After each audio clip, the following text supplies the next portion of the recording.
Welcome to According to Sam, folks. This is episode 283. Thank you guys for tuning in. Hope you had a good weekend. Very interesting weekend. A lot happened over the weekend.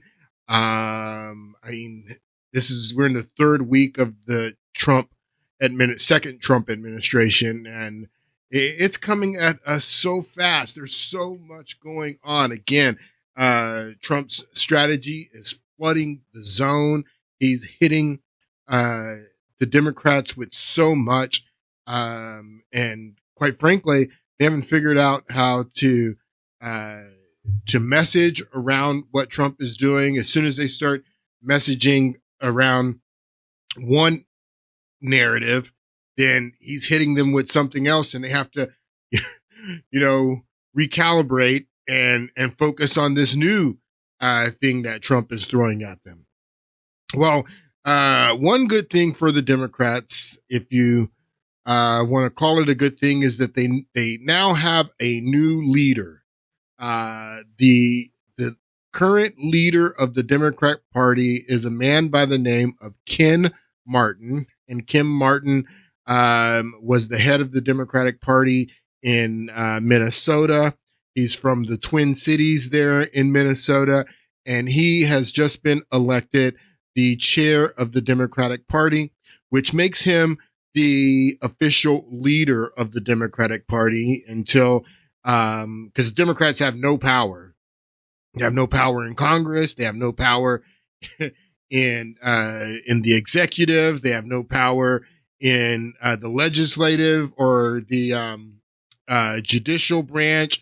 They do have some power in the states, but federally they don't really have any power. So the leader of the National Party is the chair of the Democratic Party. It's this guy's job to get them power.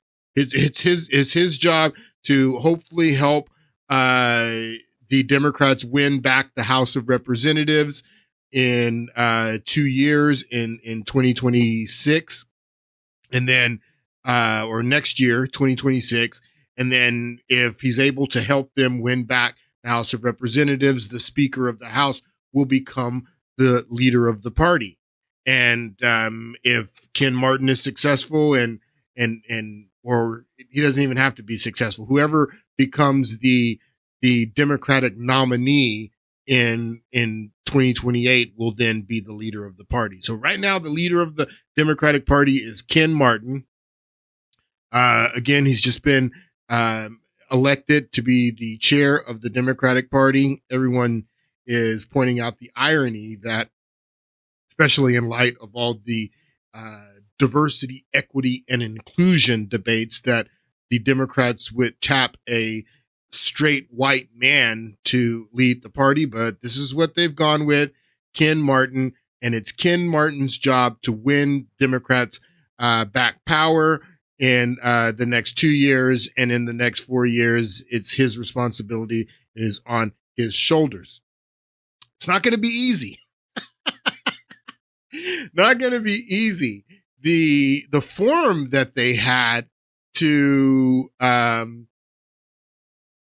nominate Ken Martin as the new chair, the Democratic Leadership Forum, was an absolute dumpster fire. It was a train wreck, and it proves that Democrats haven't really learned anything from their defeat last year in the presidential election. I want you to see some of the highlights or lowlights from the Democratic Leadership Forum over the weekend, and where Ken Martin becomes the new chair. Take a listen. Statements. Each candidate will have 30 seconds. It is my desire to be the next DNC chair, and I just want to give you all a little bit of something that's been on my heart here over the last couple of days. You fight on, you fight on, you fight. This is when she's supposed to be introducing herself. She starts to sing some Negro spiritual. You fight on. Hello, Democrats. Hey, I am speaking. and I would love your Absolute attention. train wreck. There is a black woman at this podium, and I deserve your attention like the 11 people who went before me. Yes, I am speaking. Good evening, Democrats. Look up here. I have no idea that Three Americans strong are black so women standing sick before of you. this. 3 black women who, rather than just grabbing a chair, ran for chair. Te quiero mucho, Papa. Gracias por todo. My name is Artie Blanco, Freddie Blanco's daughter. Vote for me for vice chair. Look at this room, y'all. Truly take it in. This is the Democratic Party. I mean, this thing was just an absolute train wreck. Specify that when we have a gender non-binary candidate or officer, the non-binary individual is counted as neither male nor female, and the remaining 6 offices must be gender balanced. In order to be gender from this stage, we'll ask that you please take a seat. We'll ask that you please take a seat. Complete train wreck is what this was. Let's go. So much. We really appreciate you all being here. So the Democratic Party is not doing well. This poll from Quinnipiac came out over the weekend that showed that that Democrats' favorables are around 31%, unfavorable view of the Democratic Party 57%. So Democratic Party is not doing well, and Ken Martin has his work cut out for him. This was another article that talks about 2028 and who are the prospects that Democrats are looking at to lead the party in 2028. Who do they want as the nominee? Shock poll: Stephen A. Smith's chances. Stephen A. Smith of ESPN, people, they have nobody. Shock poll reveals Stephen A. Smith's chances in 2028 presidential race. And then you come down here, says John McLaughlin, John McCollin, who was Trump's chief pollster, held a national survey of 100 general election voters, or 1,000 general election voters.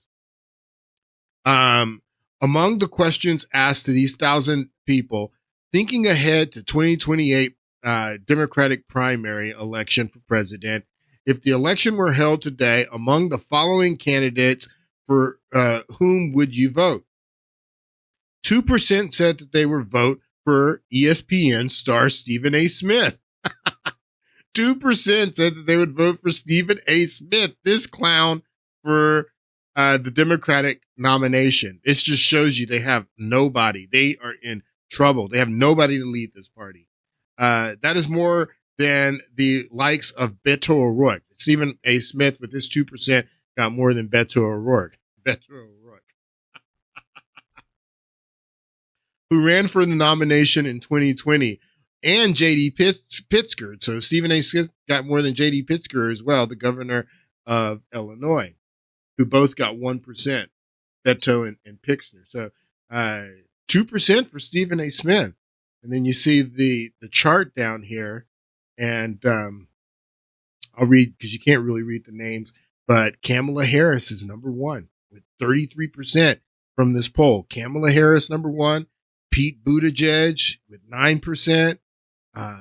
Gavin Newsom with 7%. Ben Shapiro with 3%. Tim Walsh with 3%. AOC with 6%. J.D. Pritzker, 1%. Gretchen Whitmer, 3%. Amy Klobuchar, 3%. Wow.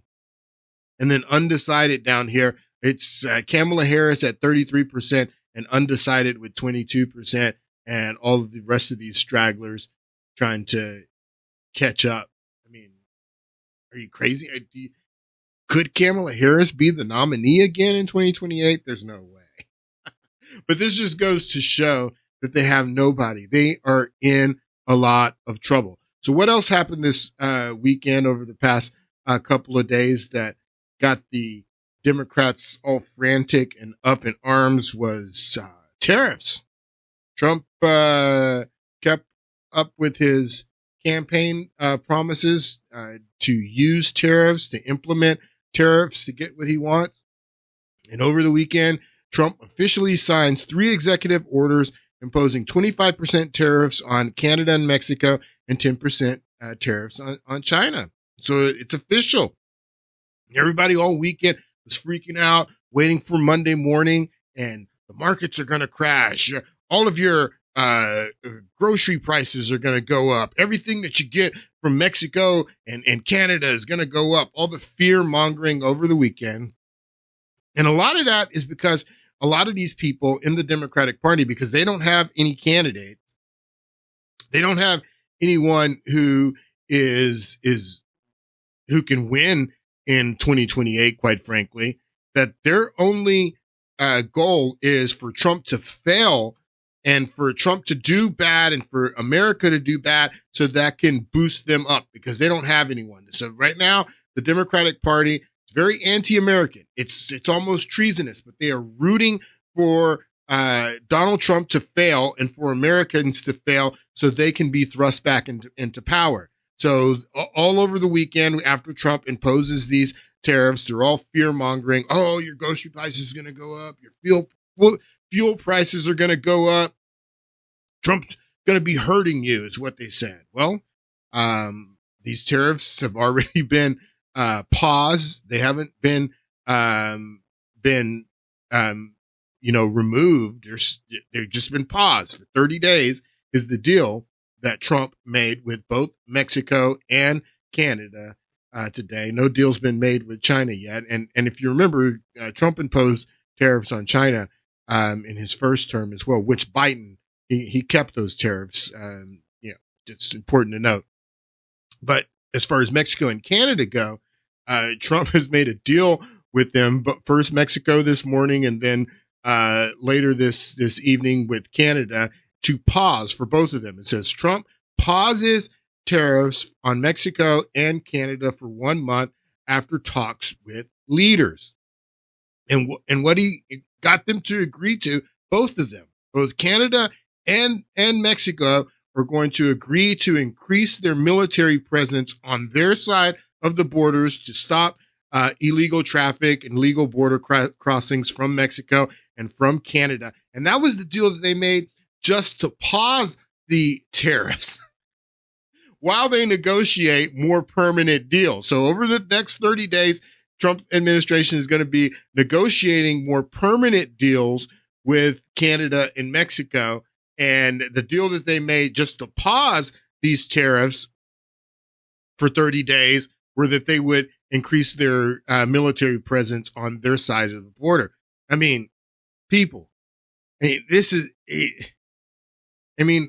and who knows what these deals are going to be, these new trade deals that he eventually negotiates. But everybody was fear mongering. Everyone was saying how Trump was going to lose this. I mean, the United States makes up 25% of the world's consumption. Out of everything that's consumed in the world, the United States consumes 25% of it. Are you crazy to think that Trump's going to lose a trade war? So everyone was freaking out about this, and that's already over. It didn't even last a full day. Everyone was pointing at the stock market and the Dow Jones this morning. It's already back up. Bitcoin for about and cryptocurrencies took a dive for about 12 hours. They're already back up. Everything's already back up. So all the people that were rooting for Trump to fail, rooting for this to have a negative impact, they all have egg on their faces now. It doesn't have a negative impact. And the more permanent deals that are going to be negotiated over the next 30 days are going to be even more beneficial for us. And we already got them to increase their military presence on each side of the border. It's just winning. He's just winning. This is something else over the weekend that got them all in a frenzy. Trump administration fires prosecutors at the Justice Department that were involved in the January 6 cases, moving towards ousting FBI agents. So these prosecutors in the DOJ that had prosecuted these January 6 cases, Trump fired them. And everybody's freaking out over it, over the weekend. but Trump had every right to fire those prosecutors. Listen to me. These prosecutors tried to use a financial bill, Sarbanes-Oxley, a financial bill that was passed in the wake of the Enron, WorldCom bankruptcies in 2002, and that bill was passed to protect against major bankruptcies by major. If you don't know, Enron was the largest bankruptcy in American history when they declared bankruptcy. WorldCom later that summer, when they declared bankruptcy, was the largest bankruptcy in American history. Both of those were the two largest bankruptcies in American histories before Lehman Brothers went bankrupt 4 years later or 6 years later.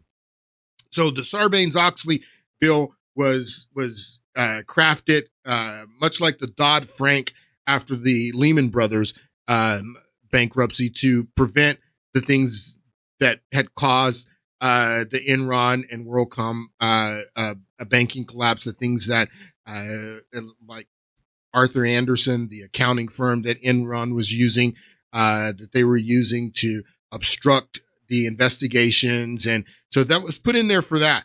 So these January 6 prosecutors tried to use this financial bill, Sarbanes-Oxley, to stack charges onto the January 6 defendants. This is why these January 6 defendants needed to be pardoned, and why the way they were treated was completely unfair, because these prosecutors in the DOJ, they were trying to use Sarbanes-Oxley to stack charges on these. And that's just one example of them being treated very unfairly. This went to the Supreme Court. The Supreme Court decided in a 9-3 decision that these prosecutors could not use Sarbanes-Oxley to stack these charges on January 6 defendants. Some of the defendants were only charged with the charges from Sarbanes-Oxley. So the Supreme Court rules 9-3, you can't use that because it demonstrates their political bias. So Donald Trump was 100% in the right to fire these prosecutors because they demonstrated their political bias in trying to use Sarbanes-Oxley to go after these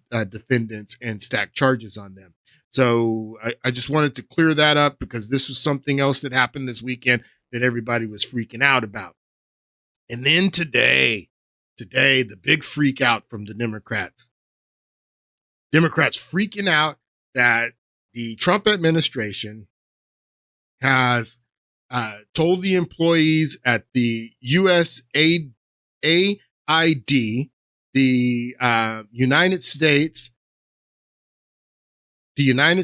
Agency for International Development is what so USAID is the acronym.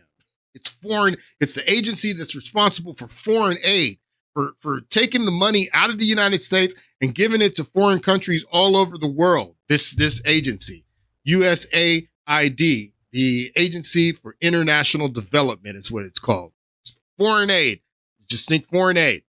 So the president of the United States, Donald Trump, and under the objectives of the Department of Government Efficiency, DOGE, which is being run by Elon Musk, they've started to, they're going to go do this with all the agencies, but it's brilliant what Trump has done in starting with the USAID, because this is foreign aid. And remember, Trump and his movement's all about America first, America first. So he's going to this agency that is been used for funding these NGOs all over the world that are doing the work of the Democratic Party, that are used, there's probably money laundering going on, tons of waste, fraud, and abuse. And DOGE and Donald Trump start here. And they told us here, I'll just play this clip. You'll see about what's happening today. But USAID is foreign aid, the money from the United States that we use, that we go into debt. We go into debt. We have $37 trillion in debt. We have to create more debt to send this money all over the world to all these foreign countries for all kinds of crazy things. And that's something you got to understand. I mean, that we've had no debt limit for 2 years. If you remember, Kevin McCarthy, when he became speaker, he gave Joe Biden a unlimited debt ceiling for 2 years. And then now They're negotiating how they're going to raise the debt limit again, if they're going to raise the debt limit again. We're in the middle of that debate right now. $37 trillion in debt. We have to create more debt to send this money to these foreign countries for all kinds of things, tons of grift, tons of waste, fraud, and abuse. So Donald Trump and Doge, they're focusing their attention here first, which I think is brilliant. I'm going to explain why. Take a listen to this clip. This morning, we have learned a notice has gone to the staff of the U.S. Agency for International Development. It says, stay out of the agency's D.C. headquarters. That notice was sent this morning after Elon Musk announced President Trump agreed with him to shutter the agency. Not only that, but hundreds of U.S. aid workers say they were locked out of the computer system overnight. Some D.C. insiders say President Trump intends to sign an executive order to fold U.S. aid into the State Department. So what they're doing is that they're doing an audit on the foreign aid agency, doing an audit, and this is awesome. This is so awesome. So let's just read a little bit about what USAID is. The United States Agency for International Development is an independent agency of the United States. So this is important. What is an independent agency of the United States? Let's read that. Independent agencies of the federal government. In the United States federal government, independent agencies are agencies that exist outside of federal executive departments. And this is why they do all this grift and have set up all these NGOs in this department, is because it's outside of the federal executive departments, meaning those headed by cabinet secretary. There's no cabinet secretary over this department. And the executive office of the president. So because this agency is mostly controlled by Congress and is outside of the purview of the executive branch, they've set up this agency to get a lot of money that is used for grift, used for NGOs that are doing the work of the Democratic Party, that are doing things that that the American people don't necessarily agree with. There's just so much grift in this agency, and that's why they set it up, because it's outside of the purview of the executive branch. Okay, so outside federal executive departments, those headed by cabinet secretary and executive office of the president. In a narrow sense, the term refers to those independent agencies that, while considered part of the executive branch, have regulatory or rule-making authority that are insulated from presidential control. You understand? Usually because the president's power to dismiss the agency head or member is limited. So the executive branch has had limited control over this agency, and that's why the Democrats use this agency to hide their grift. And Donald Trump is going in on this agency, and they're doing an audit on it. They want to see where all this money is going. Don't get me wrong. This needs to be done with every agency, particularly the Pentagon. I think the Pentagon needs to be next. I have a great clip from Chuck Schumer I'm going to play here in a moment, where he's saying, well, if they can do this with the foreign aid agency, they can do this with any agency. And I'm like, yes, Chuck, they need to do this with every agency. They're just starting here, but this needs to happen with every agency. There needs to be a complete audit. We need to find out where this money's going. We're $37 trillion in debt. The debt to GDP is over 100%, which means that we don't even have enough gross domestic product to pay this debt back. And we're talking about creating more debt and raising the debt limit. Yes, we need to understand where this money is coming from. So back to the United States Agency for International Development. USAID is an independent agency of the United States that is primarily responsible for administering civil foreign aid and development assistance. So your money going to other countries is basically what that is. With a budget of over $50 billion, USAID is one of the largest official aid agencies in the world and accounts for more than half of all U.S. foreign assistance. The highest in the world is absolute. It's the highest in the world in absolute dollar terms. So foreign aid is what this is. And Donald Trump today told the employees of that agency not to show up. They've shut it down. They're doing an audit of the agency, and it's freaking Democrats out.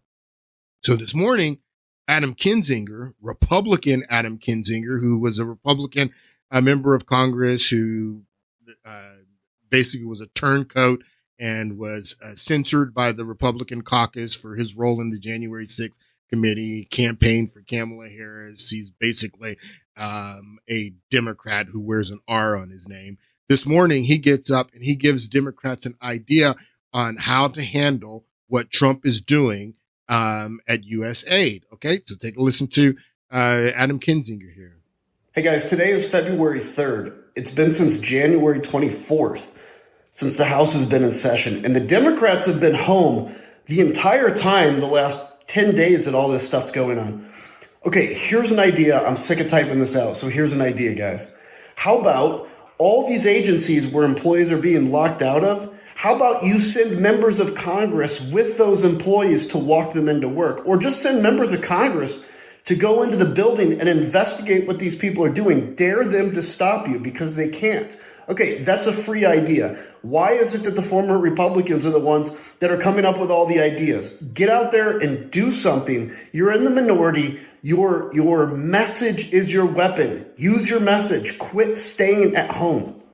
Your message is your weapon. Use your message. You're in the minority. You got to go down there to the U.S. aid building and grandstand is what Adam Kinzinger gives the Democrats the idea to go down to the U.S. aid building where the employees have been locked out, where the Trump administration is doing an audit, and grandstand. So Adam Kinzinger gives them that idea. So they take up Adam Kinzinger up on that idea, and Democrats go down to the U.S. aid building and grandstand and start doing a press conference. They bring all their supporters to hold the signs, and they're fighting for foreign aid, not for you, not for their constituents, not for the people in North Carolina who are still suffering after the hurricane that they just went through a few months ago that destroyed their homes, destroyed their community. No, they're not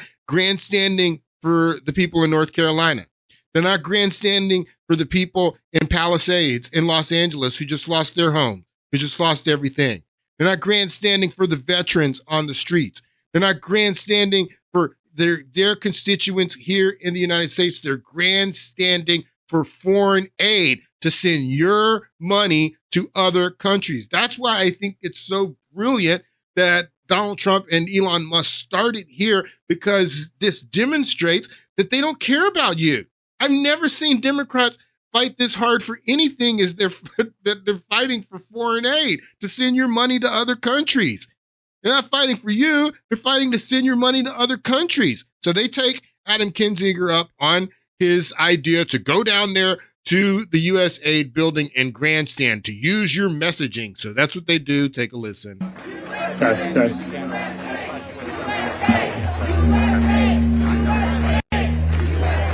No, it's not USA. They're chanting USA, USA, because they're fighting to send USA monies all overseas to all these countries overseas. And they're chanting USA. These people are so funny. It's hilarious. Thank you all for being with us today. We very much appreciate your responding so quickly. We are here today. We're here today to shine a light on a crime that is unfolding before our eyes. It's a crime. And support our tremendous U.S. civil servants and USAID. President Trump directed his corrupt billionaire friend, Elon Musk, to ransack a critical agency of the U.S. government. Critical agency. Musk and his band of unelected acolytes at DOJ have locked out USAID employees from their offices, improperly accessed highly classified information, purged the agency of its nonpartisan leadership, and thrown the agency into chaos through a concerted campaign of harassment and intimidation of its employees. They're auditing the grift that you guys set up in the agency. They don't want people to see where this money is going. And I've never seen Democrats stand up and fight for anything as hard as they're fighting for foreign aid. Time to do some studies for evaluations. Well, I've heard from multiple constituents working in U.S. aid that they have removed all evaluations from the USAID website, and they have shut down immediately, as of right now, all of the evaluations taking place of USAID efforts all over the world. This has nothing to do with evaluation. This is about termination and obliteration of the major foreign aid programs of the United States of America. Yeah, we need that foreign aid. We need that foreign aid. We got to send your money overseas. Oh, I can't believe that Trump is trying to audit all this money that we've been wasting. Our disposal in the United States Senate. My colleagues will do the same thing in the House. This is a constitutional crisis that we are in today. Let's call it what it is. The people get to decide how we defend the United States of America. The people get to decide how their taxpayer money is spent. Elon Musk, we don't want it to go our money going all overseas when we're in debt, buddy, creating more debt so our money can go overseas. It's ridiculous. And of course, a refugee camp for 4 years as a child surviving civil war. It is the essential programs that USAID provided that kept my family and I fed and safe. It is the resources that so many people around the world rely on. And it is our soft power. It's our soft power. Oftentimes She's a Somali immigrant that came to the United States through a refugee program. I'm glad that we're able to help. I'm glad that we have a refugee program, and I'm sure that once they do an audit and they find out where the waste, fraud, and abuse is coming from, that these essential programs will be reinstated. But it's important to pause them while they see what's going on with all these NGOs, and the Democrats are freaking out again, fighting harder for foreign aid, fighting harder for your money to go overseas. Here I have this clip. Let's bring this clip over, because this is the new White House press secretary explaining where some of this money, what we've already found, some of this money from U.S. aid is going. $1.5 million for DEI programs in Serbia. $75,000 for DEI musical in Ireland. Here, I'll let her say it. I mean, this is ridiculous. And here's the reason why Elon Musk and others have been taking a look. Because if you look at the waste and abuse that has run through USAID over the past several years, these are some of the insane priorities that organization has been spending money on. $1.5 million to advance DEI in Serbia's workplaces, $70,000 for a production of a DEI musical in Ireland, $47,000 for a transgender opera in Colombia, $32,000 for a transgender comic book in Peru. $47,000 for a transgender opera in Colombia. People, that's grift. People, that money is being stolen. Why are we paying for this? Why are we paying $47,000? I mean, that's a drop in the bucket in the grand scheme. But I mean, why are we paying $47,000 for a trans opera in Colombia? It doesn't even matter if it was trans or not. Why are we spending $47,000 in Colombia for one of their operas? What's this about? $32,000 for a trans comic book in Peru. This is grift, people. This is grift. And that's what they're all worried about. That's why they're fighting so hard, because this is their grift. They set it up. They set up this grift in the USAID department because it was outside of the purview of the control of the executive branch. So they set up all these NGOs that are out doing the work for the Democratic Party, they're funneling this money through these NGOs through USAID. And they don't want Donald Trump to expose this stuff, which he is. Again, fighting hard to send your money overseas, fighting harder to send your money overseas than they're fighting for the people in their districts, in their states. It's a shame. It's sad. Listen to Chuck Schumer here. We also know this is just the beginning. If DOJ attacks USAID today, then you can be sure they'll move on to another target tomorrow. Hopefully. Who knows? Maybe it'll be the Postal Service or the IRS or even the Social Security Administration. They could be next. Or maybe our National Security Agency. So he starts naming all these other agencies that could be next. I'm hoping that they're next, Chuck Schumer. I'm hoping that they make it, especially to the Pentagon, because we have so much money being wasted there at the Pentagon. But yes, they need to hit all these agencies: the Postal Service, the intelligence community for sure, the IRS, please, please, the IRS. Yes, we need to cut out the waste, fraud, and abuse in all of these agencies. And USAID is just the first, but it allows Donald Trump to show that these people don't care anything about you, that they're more concerned with sending your money overseas than they are than caring for the people that are in their own districts and their states.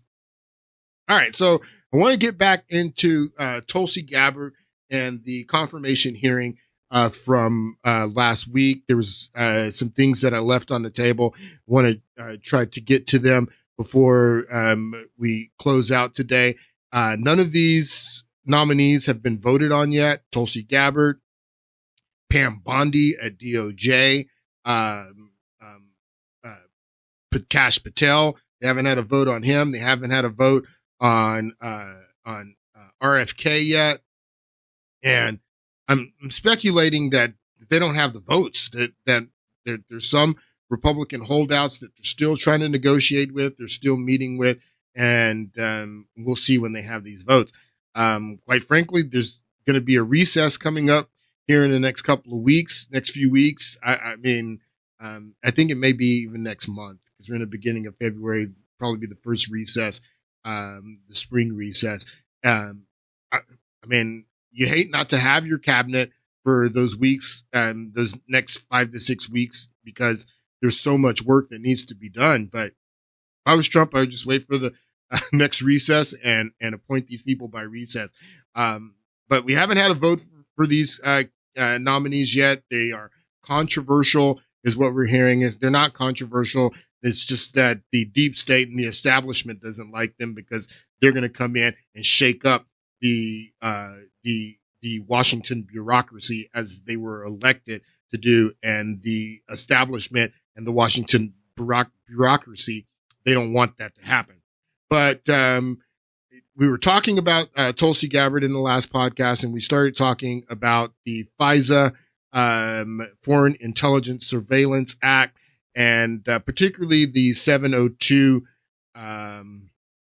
Section 702 of the act. And the 702 provisions is about the tools that are used for surveillance, the electronic surveillance, physical searches, PIN registers and trap traces devices, access to certain business records, and reporting requirements are what the Section 702 of the Foreign Intelligence Act, that's what that pertains to. So those were the questions that both Kash Patel and Tulsi Gabbard got last week. A lot of focus on that. A lot of focus on Edward Snowden, who was a whistleblower from NSA that basically blew the whistle and told the American people how their Fourth Amendment rights were being violated by first the Bush administration, and then the Obama administration continued with this basically this violation of our privacy and our Fourth Amendment rights. And most of this came out after September 11th and the Patriot Act strengthening the FISA. So I want to get into some of the questioning that Tulsi Gabbard received over this. We looked at the senator from Texas questioning Tulsi Gabbard about this in the last podcast, John Cornyn. But now we're going to look at some Democrats, a couple of Democrats that are just like, they're so unstable, very unstable. They're really protecting the intelligence community over the American people and their Fourth Amendment rights, and attacking Tulsi Gabbard, who used to be a Democrat herself. It's very important to understand that this woman was a Democrat up until yesterday. She just became a Republican, but she was very critical of the Democratic Party when she was a Democrat. And so these, and going back to what I was talking about in the last podcast about how Democrats have traditionally been the ones, this is part of the realignment, because Democrats were the ones that were traditionally for civil liberties and wanted to protect civil liberties and to make sure that people's Fourth Amendment rights were not being violated. And they were the ones that were fighting for that. Not anymore. Democrats now, as you're getting ready to see, first with Mark Warner here, that Democrats protect the intelligence community, and they don't care about your Fourth Amendment rights. They don't care about you. This is Mark Warner questioning Tulsi Gabbard. Now, Mark Warner is the senator from Virginia. Very important to say that, because Virginia is Mark Warner probably represents more spooks and more members of the intelligence community than any other senator, any other representative, because they're all there in Virginia where Mark Warner is the senator. So he's speaking for his people. At least I can say that he's speaking for his constituency, because his constituency are all the spooks.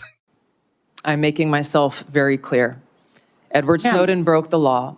He released information about the United States government's illegal activities. Ma'am, if I may just finish my thoughts, Senator. In this role that I've been nominated for, if confirmed as Director of National Intelligence, I will be responsible for protecting our nation's secrets, and I have 4 immediate steps that I would take to prevent another Snowden-like leak. Ma'am, I would simply ask you again. I don't think you're going to answer. I agree with Tom Cotton. He's a traitor. So this is Mark Warner. This is Mark Warner trying to force Tulsi Gabbard to say that Edward Snowden is a traitor. I mean, the American people don't think. I don't care what you say, Mark Warner or Tom Cotton. I don't care what y'all say. The American people don't think that Edward Snowden's a traitor. Most of the American people believe that Edward Snowden was a whistleblower and that he should receive a pardon. So he's trying to, and that's what Tulsi Gabbard believes. I believe that she still believes that, but she's got to say, the right thing to get confirmed. But she says that she believes that Snowden broke the law. I don't believe that she really believes that. Most Americans don't believe that. But Mark Warner's trying to force her to say that he is a traitor. So you got chosen by President Trump, have celebrated this guy as brave. You've called for him to be pardoned, for his charges to be dropped. He should be pardoned. He's a whistleblower. A director of national intelligence that would say that kind of behavior is okay. How would we maintain the trust of the IC and the contractors who work for it? Listen to what this guy's saying. Listen to what this guy's saying. Now, he's the senator from Virginia. And he says that if you don't say that Edward Snowden's a traitor, then how can we maintain the trust of the IC? Not that the fact that the IC needs to maintain our trust as the American people. The IC works for us. We don't work for the IC. The IC we don't need to maintain the trust of the IC. I don't care that if the IC trusts us or not, or that the IC trusts Tulsi Gabbard. Nobody in the American public trusts the IC right now. The integrity, the trust, the confidence in the IC is lower than it's ever been. Nobody trusts the IC. I don't care if Tulsi Gabbard earns the trust of the IC or the American people earn the trust of the IC. The IC needs to earn our trust. But listen to what this guy's saying. Intelligence that would say that kind of behavior is okay. How would we maintain the trust of the IC and the contractors who work for it? How would we maintain the trust of our Five Eyes partners? How would we maintain the trust of our Five Eyes partners? The Five Eyes, like I explained to you in the last podcast, are the United States and the other 4 major English-speaking countries, Australia, New Zealand, Canada, England, and they spy on us. The Five Eyes spy on us and trade information with our government, because our government can't legally spy on us because of Fourth Amendment restrictions. And this clown, Mark Warner, senator from Virginia, is saying How can we maintain the trust of our Five Eyes partners? How would we maintain the trust of the IC and the contractors who work for it? How would we maintain the trust of our Five Eye partners? I find it very troubling. Let me move to 702. I know other members are going to raise this. Remember, the 702 is critical to our national security. 60% of the president's daily brief, 60% of the information President Trump gets every day in a PDB will come from this. You've had a long history of opposing 702. Many members of Congress have. But one of the things you actually done that not many have is not to reform it, but you actually said you wanted to repeal it. But now, whether it's, confirmation conversion or whatever, you call 702 vital.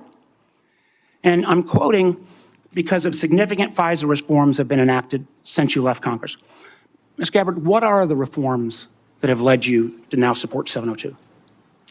In the short time that I have, Senator, I will just note that my actions in legislation in Congress were done to draw attention to the egregious civil liberties violations that were occurring at that time.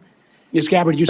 Gabbard, I ask you a question. Please give me the courtesy of responding. You said the reforms now make you support it. What can you cite? Which reforms? There are a number of reforms to include getting rid in the new law, that, right? That all of you and your Ms. wisdom. Gabbard, my time is getting short, but I got to just tell you, after the reforms, so all the reforms that she's referring to are the ones that that Cornyn asked Kash Patel about in the last podcast. They have made some reforms. I still don't trust 702 because, again, like Kash Patel says in the clip that I played in the last podcast, it doesn't matter about the reforms. It doesn't matter about 702.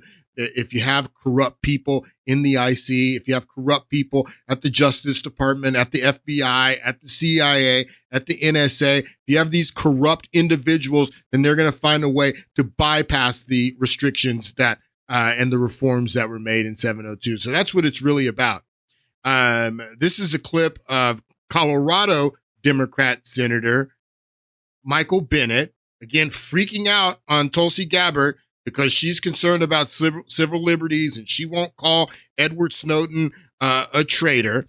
We're going to watch this clip and then it's going to roll into the segment. This is a segment from the Megyn Kelly show where she is she's interviewing Glenn Greenwald. And Glenn Greenwald, he was the journalist from The Intercept that handled the Edward Snowden leak. Edward Snowden reached out to him and worked with Glenn Greenwald to publish all of the things that he was leaking. And Greenwald, working for The Intercept, published all of these things that were leaked from Edward Snowden. So Greenwald worked directly with Edward Snowden.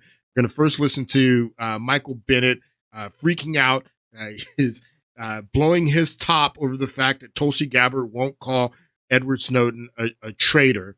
And then it's going to go into, I want you to hear a little bit of what Greenwald says. Was Edward Snowden a traitor to the United States of America?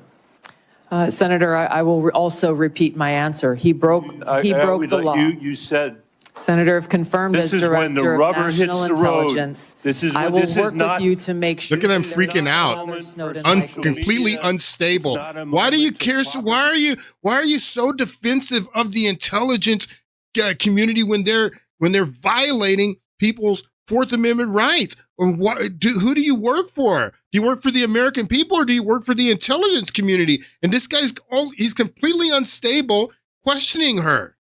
This is not a moment for social media. It's not a moment to propagate theories, conspiracy theories, or attacks on journalism in the United States. This is when you need to answer the questions of the people whose votes you're asking for. As my colleague said, this is not about you. It's about the people that serve the intelligence agencies of the United States. No, it's about the American people. It's not about the people who serve the intelligence community of the United States, Senator Bennet. It's about the American people and their Fourth Amendment rights to privacy. Their rights that are afforded to them in the Bill of Rights. That is what this is about. It's not about the intelligence community and the people in the intelligence community. Bennett, but we see who you work for. As my colleague said, this is not about you. It's about the people that serve the intelligence agencies of the United States. Is Edward Snowden a traitor to the United States of America? That is not a hard question to answer when the stakes are this high. When the stakes are this high? What are you talking about when the stakes are this high? What does that mean when the stakes are this high? America. That is not a hard question to answer when the stakes are this high. Senator, as someone who has your served answer, in yes uniform, or no, is Edward Snowden a traitor to the United States of America? As someone who has I'll go on worn to our my uniform questions. in combat, I understand how critical our national security Apparently is. you don't. Okay, Glenn. Having set it all up, your thoughts? Obviously, the question of what Edward Snowden did, whether he did everything exactly the way people think he should have, is a point that can be debated, has been debated for a long time. One thing I will note is that at the time of the reporting, there was a lot of support both from the left and the right, the kind of anti-establishment popular swings of both parties. I remember it very well. And it was a lot of Democrats supported it. Establishment wing that was enraged by what Edward Snowden did, because what he did, I think we have to remember, is in this question of whether he's a traitor. Let's remember that, like Tulsi Gabbard, Edward Snowden after 9/11 went to enlist in the United States Army. He heeded his government's call to go to war to defend his country. He then went to work for the CIA and the NSA, and only there did he discover that the NSA was doing things that it was never supposed to be doing, namely turning its very powerful surveillance tools. Understand what Glenn Greenwald is saying here. He's saying you're calling this guy a traitor who, after 9/11, he answered the call and he went to go and serve in the military and then in the NSA because of the response to 9/11. And then just like what happened to Pat Tillman over in Afghanistan, realized what was going on, realized that hey, the government that I joined to go and defend after 9/11, they're violating the American people's civil liberties. And he responded to that. How can you call this guy a traitor? And listen to what Glenn Greenwald says next to qualify that. And he's absolutely right. To work for the CIA and the NSA, and only there did he discover that the NSA was doing things that it was never supposed to be doing, namely turning its very powerful surveillance tools onto its own citizenry. It was always supposed to be directed outward and spying on Americans without warrants in ways that Obama's national security DNI, his chief intelligence officer, James Clapper, falsely denied to Congress that they were doing, and he felt duty-bound to come forward. He lied under oath. James Clapper said that it wasn't true. He lied and he was under oath. Citizenry. It was always supposed to be directed outward and spying on Americans without warrants in ways that Obama's national security DNI, his chief intelligence officer, James Clapper, falsely denied to Congress that they were doing, and he felt duty-bound to come forward and let his fellow citizens know. And some of the programs... Understand this, that what Clint Greenwald is saying is that Snowden didn't come out releasing what the NSA and these intelligence agencies were doing until James Clapper, who was DNI under Barack Obama, went in front of Congress, gave his oath, and then lied and said that none of this activity was going on. And then Snowden released the information that says, no, Clapper's lying. This is going on. The American people's Fourth Amendment rights are being violated. That's what Greenwald's saying here. Officer James Clapper falsely denied to Congress that they were doing, and he felt duty-bound to come forward and let his fellow citizens know. And some of the programs we were able to reveal as a result of what he did ended up being declared both unconstitutional and illegal. And none of the people on this committee are angry about that. They're only angry at him for having exposed it, because these people on this committee have supreme loyalty to the part of our government to the IC that has been abusing its power, which is why President Trump picked her to go in and confront that. The other thing I want to say, Megan, this idea of who's a traitor or not, being a traitor means you tried to betray your country, you tried to harm your country and help your enemies. Edward Snowden had this archive of information that he was entitled to have. He had classified. Why didn't he take it and sell it to the Russians? This is what Greenwald's getting ready to say. that Edward Snowden had access to all these files, all these documents, all this trade craft. Why didn't he take it and sell it to the Russians if he's a traitor?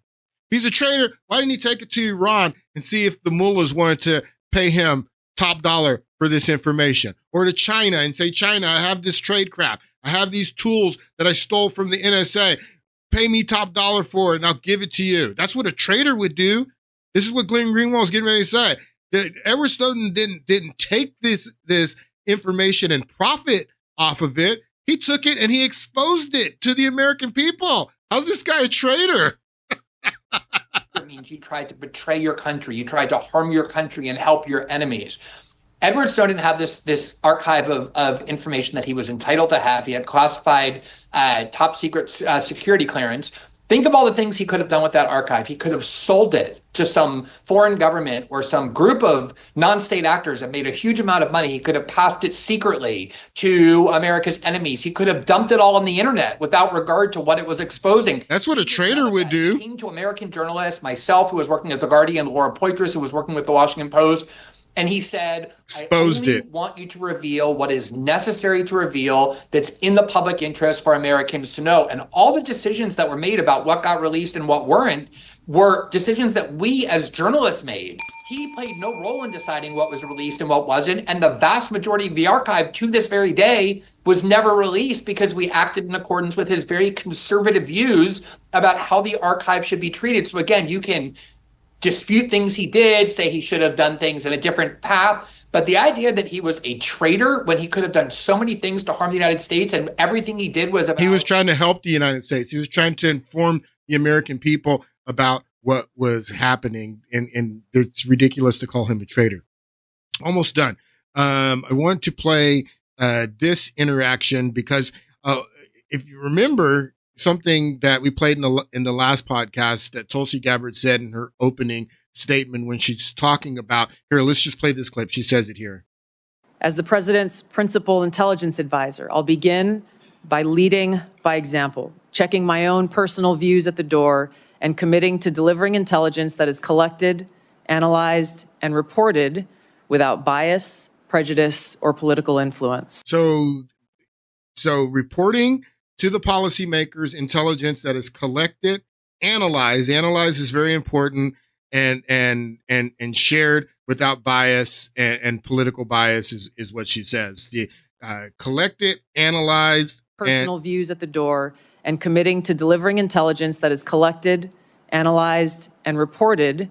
Collected, analyzed, and reported. That's the process. Okay, so now we're going to listen to Senator from Mississippi, and he's questioning Tulsi Gabbard.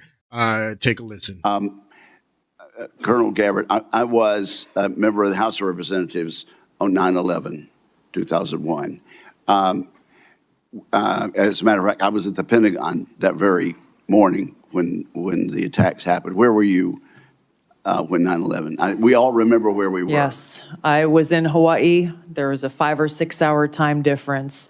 And so when I woke up that morning, it was several hours. And I remember the first thing I saw in waking up was that horrific footage of those airplanes attacking the Twin Towers in New York City. And I think you obviously have read a lot about it during the 24 plus years since that, and most Americans have.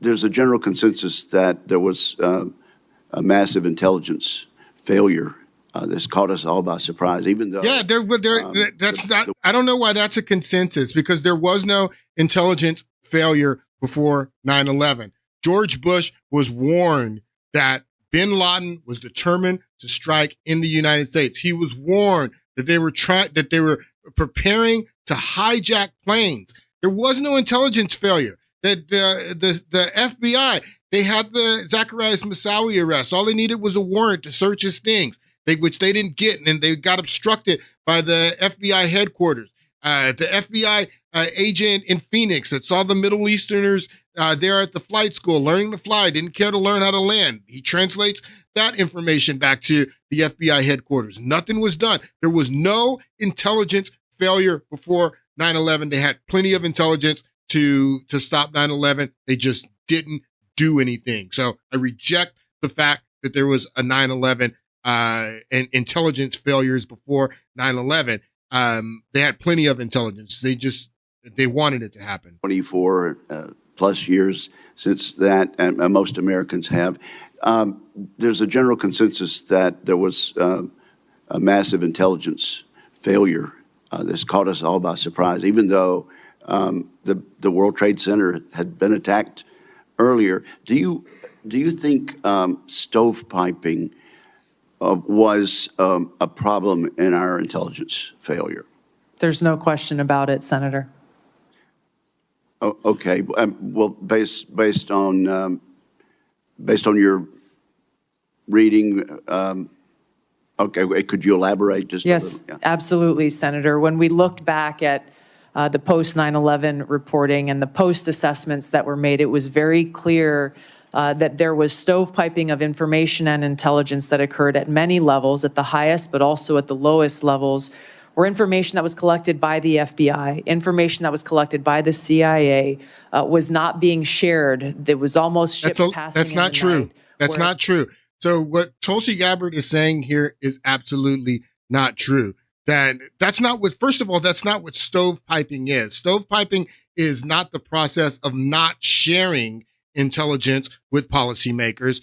Stovepiping is the process of sharing raw intelligence to policymakers, intelligence that hasn't been analyzed. The process that she talks about that she promises to gather intelligence, the raw intelligence, analyze the intelligence, and share it without bias. Stovepiping is taking raw intelligence that hasn't been analyzed and then funneling unanalyzed raw intelligence to the policymakers. It's not the process of withholding intelligence. There was no stovepiping before September 11th because the CIA, they gave George Bush the information. They analyzed information, not raw intelligence, analyzed information that they're getting ready to hijack planes. Bin Laden and his guys are in the country. They're getting ready to attack us. That's not stovepiping. So she's wrong about this. Stovepiping is, let's read it here. Stovepiping. In intelligence gathering, stovepiping is the presentation of information without proper context. Raw intelligence that has not been analyzed. That's what stovepiping is. There was no stovepiping before 9/11. She's wrong. There was a lot of stovepiping that in the build up to the Iraq War, which I don't have time to explain in this podcast, but I'm going to go into it just a little bit because we're almost done. But this is what stovepiping is. In intelligence gathering, stovepiping is the presentation of information without proper context, raw intelligence being funneled to policymakers without being analyzed. It can be caused by the specialized nature of security requirements of a particular intelligence collection technology. Alternatively, the lack of context may come from a particular group in the national policy structure that chooses to present only information that supports a certain conclusion. Stovepiping was not before 9/11, but before the Iraq War and the push to Iraq War, there was tons of stovepiping. An example would be money funded for research is not evenly allocated, but instead goes towards a specific alignment. So stovepiping, again, is the presentation of raw intelligence that has not been analyzed to policymakers. It wasn't done before 9/11, but it was absolutely done before the war in Iraq. And a lot of people don't know how the war in Iraq was sold. People don't know about the Italian letter. This is a book written about the Italian letter.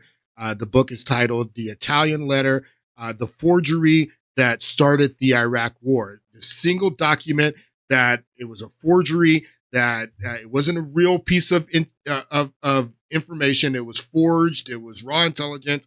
It had been analyzed. And after being analyzed, the intelligence community told the Bush administration many times that this is false, that this is not a true document. But this office that Rumsfeld and Dick Cheney set up in the Pentagon, they were the ones that were stovepiping it to the executive branch, to the Bush administration. The CIA, the other agencies were saying, no, this letter, this Italian letter that was a forgery, that said here, it says right here, the Italian letter was a letter document forged in Italy to say Saddam Hussein had agreed to purchase 500 tons of yellow cake uranium from Nigeria. It was complete forgery, complete lie, but this raw intelligence was taken from the consulate there in Italy, and it was stovepiped up to the Bush administration through the Office of Special Plans. Let's read this. The Office of Special Plans, which existed from September 2002 to June 2003, was a Pentagon unit created by Paul Wolfowitz, Douglas Feith, and headed by Feith as charged by the United States Secretary of Defense, Don Rumsfeld, to supply the Bush administration officials with raw intelligence unvetted by intelligence analysts. See stovepiping. We just read what stovepiping is, pertains to Iraq. So they were using this raw intelligence, stovepiping it up to the Bush administration. They knew it was fraudulent. They were using it to sell the war in Iraq. I still didn't get to everything that I wanted to get to, but we'll see what happens over the way things are happening so fast. Who knows what we'll be talking about on Friday, but I hope you guys have a great week, and I'll see you on Friday.